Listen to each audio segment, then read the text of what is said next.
it's April Berry. I wanted to share with you a charcuterie board that I put together for the holidays that was under $30. Everything you see here is from Aldi, and I'd love to share with you what I did so that you can recreate it for your family. I started out with this 1,000-day-old Gouda. It runs $3.69 at Aldi. I was kind of puzzled at how to cut it at first, so I just cut it in very small chunks, but I wanted to make it interesting once it was on the board. So you'll see me cutting it in thin slices. I didn't cut all of the block because I wanted the cheese to stay fresh, but I decided to arrange it on the board in kind of a curvy pattern so that it looked interesting and added some shape to the board.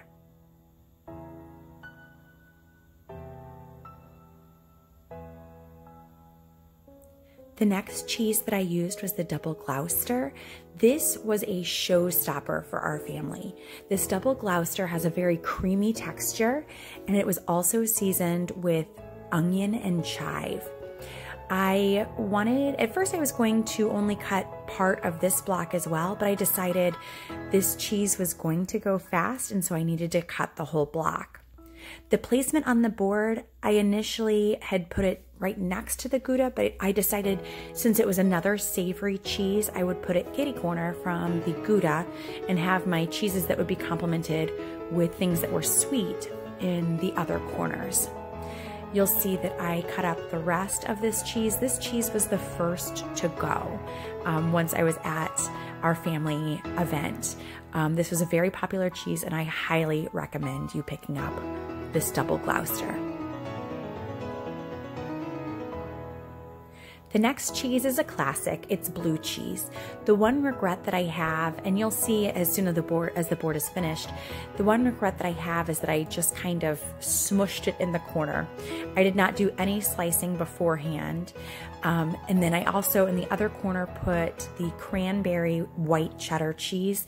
This is one of my all-time favorites, although I think the double Glouster is now edging it out. I wanted to make these slices different than the others. Since it comes in a wheel, I decided to cut it in slices like a pie, and very thin, manageable slices. So you'll see it'll take me a while to get it on the board, but I wanted the round shape to be intact. I didn't want to take the round element away, but I did want to make it accessible to everyone.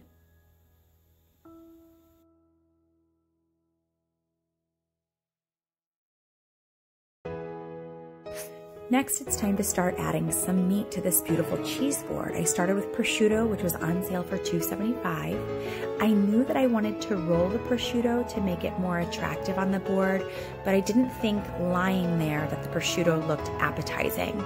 So I wanted to stand it up, and standing it up, I realized it looked too tall, so I cut it in half.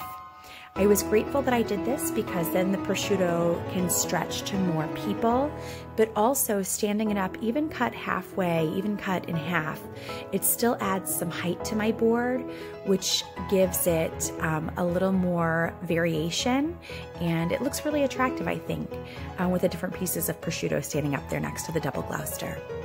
The next meat that I chose was this hard salami. You'll see there's only a little bit left. I had used the majority of this for some Italian sandwiches for my husband for the week. So I ended up folding these pieces in half and rolling them like flowers. The trick is you'll need to roll a good bunch of them together before you can get them finely placed. It took me a couple trial and errors before I realized this. So I went ahead and rolled them all and then propped them up next to the white cheddar cranberry cheese.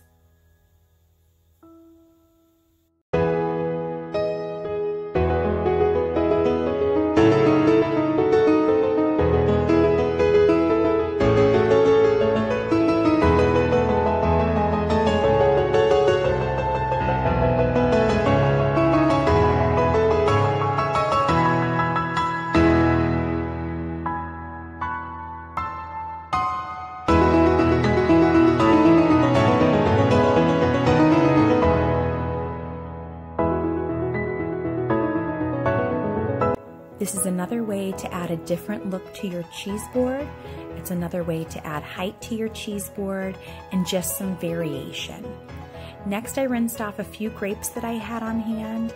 I believe these were on sale for less than $1 a pound. But I just needed a few. I did trim the stems to make them look more attractive and stacked them up next to that hard salami. Next is the spicy salami, also a package that I had left over from making my husband Italian sandwiches for work that week.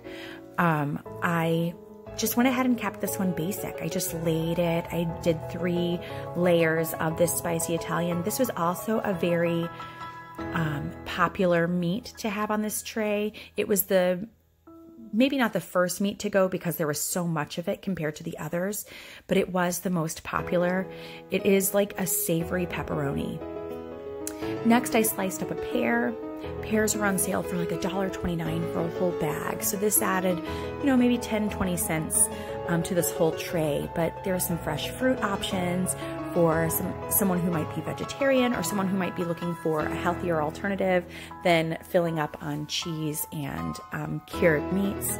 So I tried to play around with the placement of the pear to make it the most attractive on the tray. And let's watch and see how it ended up. I think it's kind of funny to see my dog Betsy there just waiting. She can smell all the good meat and cheese. She's just waiting patiently for anything to drop. So say hello to Betsy.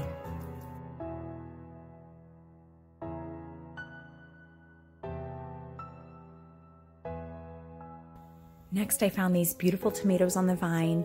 I had these for another recipe, but I decided to use a few of them to add to my charcuterie board. I knew I wanted to put them by one of the savory cheeses, so I made sure I had the stem still on because I thought it looked beautiful, and I kind of propped them up with some cherry tomatoes underneath. Doesn't that look gorgeous with the stem? You'll see 2 containers placed on the charcuterie board also. I knew I wanted to place olives in one and either pistachios or almonds in the other. It's always nice to add another variation, sometimes a different container to the board to make it more interesting and to keep it organized. For instance, I didn't want the olives, the olive juice from the olives to leak into the rest of the cheeses and the meats.